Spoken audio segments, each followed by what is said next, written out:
چلے اسی تنخواہ میں سے جب بندہ بڑے بیٹے کی شادی کر کے بہو بیاہ کے لے آئے تو پھر بھی کام چلتا ہے، اور جب اس بیٹے کو اللہ بچے عطا کر دے تو اسی گھر میں، اسی آنگن میں، اسی چھت کے نیچے کام چلتا ہے۔ تو پھر تو مان جانا کہ چلانے والا تو نہیں، چلانے والا کوئی اور ہے۔ پھر تو مان جا کہ چلانے والا کوئی تو اس وقت جب تنخواہ تیری لگی تھی تو کہتا تھا ابا بھی میری شادی نہ کر، میں بیوی کو کیسے کھلاؤں گا؟ تو وہی شخص ہے جس کی چھت کے نیچے پھر 1.5 درجن پوتے بھی پل رہے اور گزارا ان کا بھی ہو رہا ہے۔ تو رزق کا ذمہ کس کا ہے؟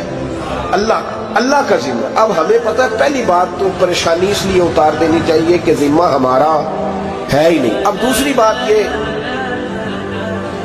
کہ ذمہ داری کس کی ہے؟ اللہ حکیم بھی ہے اور علیم بھی ہے، حکیم بھی ہے اور جانتا بھی ہے اور اسے پتہ بھی ہے کہ دینا کس طرح ہے۔ اب ہم پتہ کیا کہتے ہیں؟ کہتے ہیں وہ جو بندہ پجاروں میں بیٹھا ہے وہاں اسے نہیں بیٹھنا چاہیے تھا، اور میرا حق تھا۔ تجھے زیادہ پتہ ہے کہ اللہ کو؟ بول کے بتانا کس کو پتہ زیادہ ہے؟ کیوں جی؟ تو آپ اصل ٹینشن پتہ کب لگتی ہے؟ جب بندے کہتے ہیں نہیں وہ پجاروں میری تھی، میرا حق تھا۔ وہ جب گزرتی ہے نا پاس سے مہران کے تو مہران والا ٹینشن بڑی لیتا ہے، حالانکہ اللہ کو زیادہ پتہ ہے کہ وہ حق۔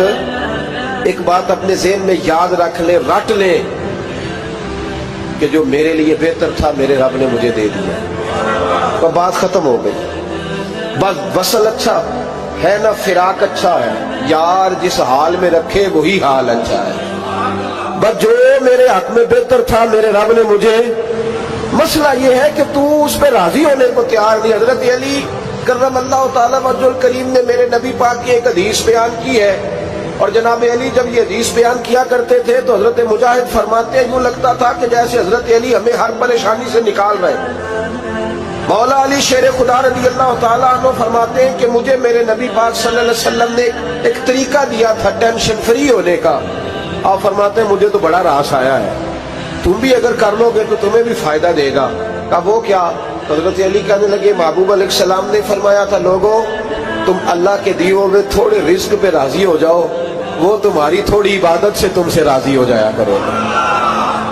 بس تم 2 نفل بھی پڑھو گے تو اللہ راضی ہو جائے گا، تم 1 رکوع بھی سویرے اٹھ کے پڑھو گے تو وہ راضی ہو جائے گا، وہ تمہارے 313 درود شریف سے راضی ہو جائے گا، تم اس کے دیے ہوئے تھوڑے رزق سے راضی ہو جاؤ۔ ٹینشن اس لیے ہوتی ہے کہ ہم راضی نہیں جو اس نے ہمیں دیا ہے۔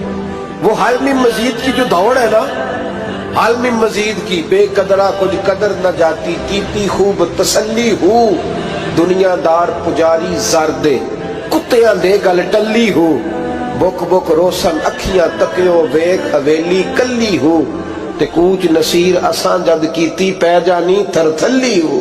تو یاد رکھیں یہ جو ہے نا مصیبت کے مال آ کیوں نہیں رہا، وہ سامنے والا پلاٹ میرے گھر کے سامنے ہے گھر کے سامنے، پر رجسٹری میرے نام کیوں نہیں؟ یہ مصیبت سانس نہیں لینے دیتی۔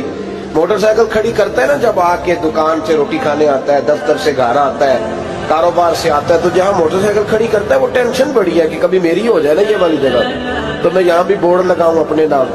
اس نے مالی پریشانی پیدا کی۔ تو جس حال میں ہے، کیونکہ تو نے اپنا یہ حال خود نہیں بنایا، جس نے بنایا ہے وہ بڑا بہتر جانتا تھا کہ تو اسی حال میں اسے اچھا لگتا ہے۔ تو اسے اسی حال میں، ایک بزرگ تھے تو ان کی طبیعت بڑی علیل ہو گئی، بیمار ہو گئے، تو اللہ نے آزمائش دی تو کیڑے پڑ گئے وجود میں۔ ایک کیڑا یہاں سے کھا رہا تھا، اللہ والے بڑے راضی رہتے ہیں اس کی رضا پہ، تو کیڑا یہاں کھا رہا تھا تو نیچے گر گیا، تو بابا جی نے اٹھا کے پھر وہاں رکھ لیا، کہنے لگے جب اس نے تیری ڈیوٹی مجھے کھانے کی لگائی ہے تو میں اس بات پہ راضی ہوں، تو نیچے کیوں گرتا ہے؟ بٹ ٹھیک ہے کھا، جب اس نے تجھے ڈیوٹی جو تیری لگائی۔ سالبہ بن عبد الرحمن ایک صحابی تھے، سالبہ غالباً نبی پاک صلی اللہ علیہ وسلم کی خدمت میں آئے، کہنے لگے یا رسول اللہ صلی اللہ علیہ وسلم غربت بڑی ہے، میرے لیے دعا کریں اللہ زیادہ مال دے۔ تو محبوب صلی اللہ علیہ وسلم نے فرمایا تو جس حال میں اچھا ہے وہ تیرے لیے بہتر ہے، جس میں تو ہے وہی حال تیرے لیے۔ مشکل ہے نا یہ جواب سننا، کہتے پیر صاحب فلان جگہ سے تویز آیا، وہاں تو وارے نے آرے ہو گئے، تو آپ کے ہاں، تو میں کہتا ہوں یہ تویز دینے والا اگر تویز دے کے امیر بناتا ہے تو پہلے خود کیوں نہیں بنتا؟ یہ خود تو 150 کا تویز بیچ رہا ہے, اپنی بیچارے کی حالت یہ ہے. اگر اتنا ہی تویز اس کا چلتا ہوتا تو پہلے 5 پجاروں اس کے دروازے پہ کھڑی ہوتی. عجیب چکر ہے اور عجیب جگہ لوگ الجھ گئے, سمجھتے ہی نہیں بات کو. یا رسول اللہ صلی اللہ علیہ وسلم دعا کر دے تو محبوب نے کیا فرمایا؟ فرمایا تو جس حال میں ہے نا وہ حال تیرے لیے بہتر ہے, اسی میں رہ. کہ نہیں حضور دعا کرے. فرمایا سال بعد تو باز آ جا. حضور دعا کرے. فرمایا تو باز آ جا. 2-3 دفعہ کا ضد کی. محبوب نے فرمایا جا پھر اللہ تجھے زیادہ پیسے دے گا. چند بکریاں خریدی, اتنی برکت ہوئی کہ بکریوں کے ریوڑ بن گئے. پھر کچھ بکریاں بیچ کے گائے خرید لی, ان کے بھی ریوڑ ہو گئے. پھر کچھ اونٹنیاں لے لی, ریوڑ ہی ریوڑ. پہلے 5 وقت مسجد میں آتے تھے, اب فجر اور عشاء رہ گئی. پھر مال زیادہ ہوا تو مدینے شہر میں کوئی جگہ ہی نہیں, مدینے سے باہر حویلی خریدی. پھر جمعہ ہی رہ گیا. جمعے کے جمعے آتے زکوٰۃ کا حکم آیا. میرے نبی کریم علیہ السلام نے حضرت ابو ہریرہ کو بھیجا. فرمایا جا اسے کہہ تیری زکوٰۃ بنتی ہے 2.5%. 10 کروڑ روپیہ ہو تو کتنی زکوٰۃ بنتی؟ 1 کروڑ کی 2.5 لاکھ ہوئی نا, تو 10 کروڑ کی کتنی ہوئی؟ تو بڑی مصیبت ہے جب بینک سے میسج آتا ہے نا کہ 25 لاکھ نکل گیا تیرے اکاؤنٹ سے. بہت بڑی مصیبت, بڑی ٹینشن ہوتی ہے. ایک صاحب میرے پاس آئے, ان کی زمین اچانک مہنگی ہو گئی. اچانک پہلے کچھ 15-16 لاکھ کی ایکڑ زمین تھی, پھر وہ کروڑ کی ہو گئی. تو میرے پاس آئے, کہنے لگے وہ 10 کروڑ روپے بنتے ہیں تو زکوٰۃ. تو میں نے کہا آپ نے کیا کیا؟ ذری زمین پہ عشر آتا ہے, اس پہ زکوٰۃ نہیں آتی, تو آپ نے کیا کیا؟ کہنے لگے وہ کچھ سوسائٹی کے رول کے مطابق میں نے فائلیں وغیرہ لے لی ہیں, اب میں نا کبھی موقع آئے گا تو ان کو بیچوں گا. تو میں نے کہا اب تو آپ کا یہ مال ہو گیا بزنس کا, تو اب تو اس پہ زکوٰۃ آئے گی.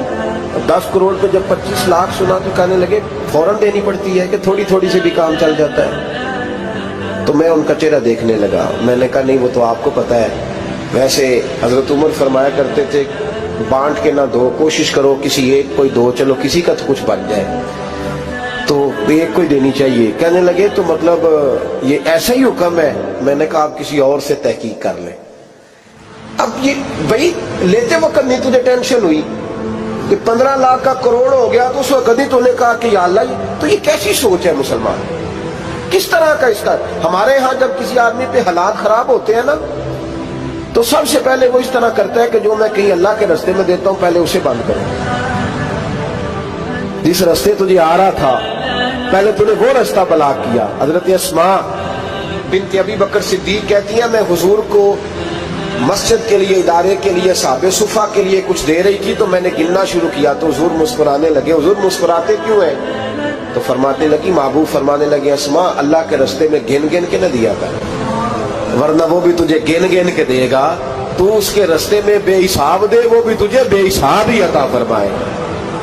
لیکن پہلے یہ والا پہلے دروازہ بند کرو, یہاں سے پیسے ختم ہو رہے ہیں. تو اس طرح کرنا بھائی. اس دفعہ سوٹ ذرا گرمیوں والے نہ خرید, لیکن جو تو اللہ کے رستے میں دے رہا ہے اسے دیتا رہے. لیکن ہم اپنا نقصان کرتے ہیں, زیادتی کرتے ہیں اپنے ساتھ. میں نے آپ کو پہلے بھی بتایا تھا پیار کی بولی ہے, پھر بولتا ہوں.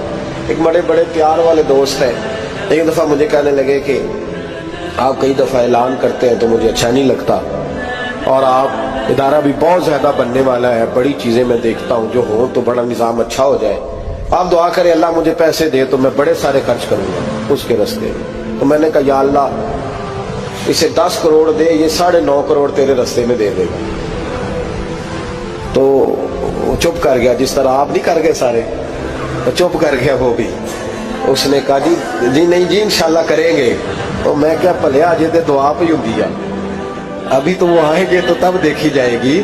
تو تو یہی اڑ گیا ہے, یعنی 9.5 کروڑ اللہ کے رستے میں خرچ کرنے کی دعا پہ بھی آمین کوئی نہیں کہتا کہ چلو آمین ہی کہہ دے. تو میں کہا تینوں تے 50 لاکھ بچتا سی پیا, لیکن تو اس سودے پہ تیار ہے. جب یہ سوچ ہوتی ہے, یہ غلط سوچ ہے. یہ بات تو اگر مسکرانے والی, لیکن یہ سوچ صحیح نہیں. حضرت عثمان غنی رضی اللہ تعالیٰ عنہ کہتے ہیں جس وقت نبی پاک صلی اللہ علیہ وسلم نے اعلان کیا نا جنگ کے موقع پر کہ 800 سپاہیوں کا خرچہ چاہیے, کہتے ہیں میرے پاس 600 کا تھا. یہاں ایک روایت میں حضور نے 1000 کا اعلان کیا تو میرے پاس 800 کا تھا. جب 2-3 دفعہ نبی پاک نے اعلان کیا تو کہتے ہیں میں نے کھڑے ہو کے کہا یا رسول اللہ پورا 800 میری طرف سے.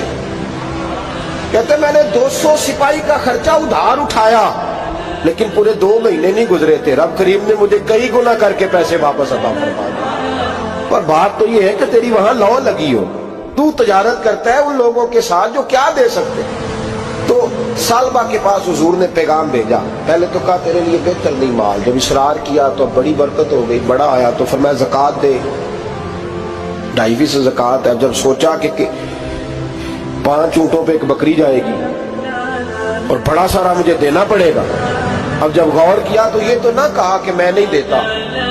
حضرت ابو ہریرہ سے کہنے لگے نبی کریم علیہ السلام کی خدمت میں عرض کرنا کہ میں خود آؤں گا۔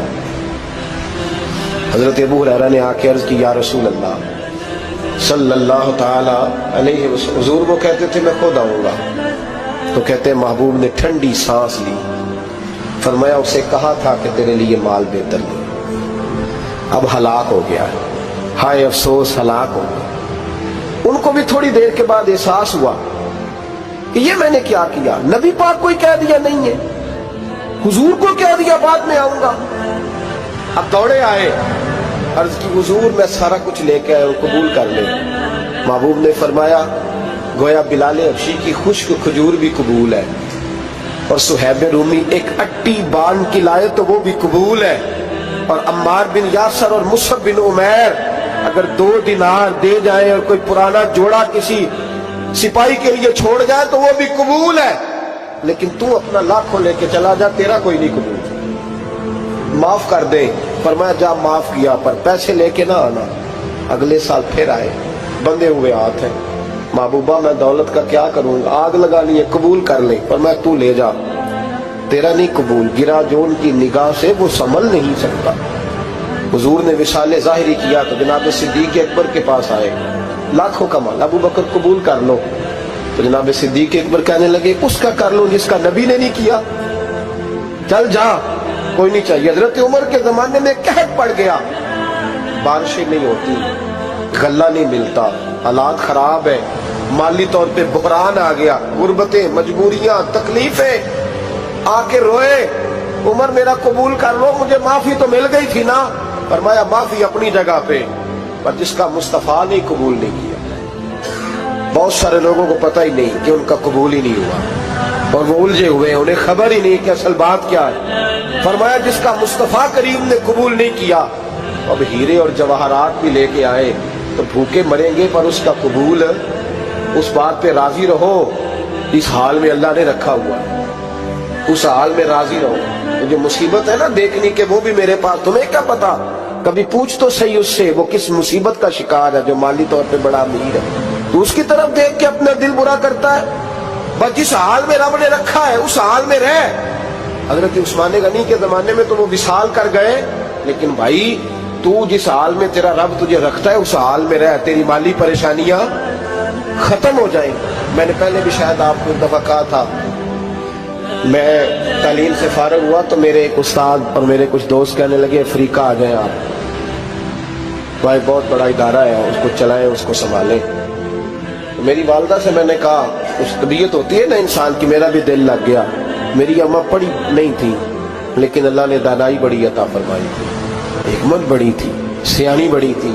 تو میں نے کہا اماں جی تو مجھے ساؤتھ افریقہ کی دعوت ہو رہی ہے، تو آپ کیا کہتی ہیں؟ تو اٹھ کے میرے پاس آ گئی اور مجھے انہوں نے اپنے بازوؤں میں لے لیا، پھر میرا ماتھا چوما، کہنے لگی پتر میں تے وال بھی نہ پوٹ کے دیوا کسی، ہم نے دولت کا کیا کرنا، تو اللہ کا نام لے کے کہیں بیٹھ جا، رب کریم رون کے لگا دے گا، خیر ہو جائے۔ تو میرے بھائی یاد رکھیں ان چیزوں سے تھوڑا سا دیکھیں نا، قناعت کریں، جو اللہ نے دیا اس پہ راضی ہو جائے، اللہ بڑا مہربان ہے، وہ آسانیاں کر دیا کرتا ہے۔ تو یاد رکھیں میرے رسول کریم علیہ السلام نے ایک تو ہمیں درس یہ دیا ہے کہ تو سمجھ جا، قرآن نے ہمیں بتایا ہے کہ روزی تیری ذمہ داری نہیں، روزی کس کی ذمہ داری ہے؟ اللہ کی۔ اور دوسری بات یہ کہ جو اللہ نے تمہیں دیا ہے اس پہ تو راضی ہو جا، تیری مالی پریشانیاں ختم ہو جائیں۔ اور پھر حضور صلی اللہ علیہ وسلم نے فرمایا مذہبی طور پر جب دیکھو تو آگے دیکھو، اور دنیاوی طور پر جب دیکھو تو پیچھے دیکھو، پریشانی ختم ہوگی۔ مذہبی طور پر جب دیکھو، جو 5 نمازیں پڑھتا ہے وہ تہجد پڑھنے والے کو دیکھے، اور جو تہجد پڑھتا ہے وہ اشراق چاشت پڑھنے والے کو دیکھے، اور جو بندہ اشراق اور چاشت پڑھتا ہے پھر اس کو دیکھے جو سارا دن مصطفیٰ پہ درود پڑھتا ہے۔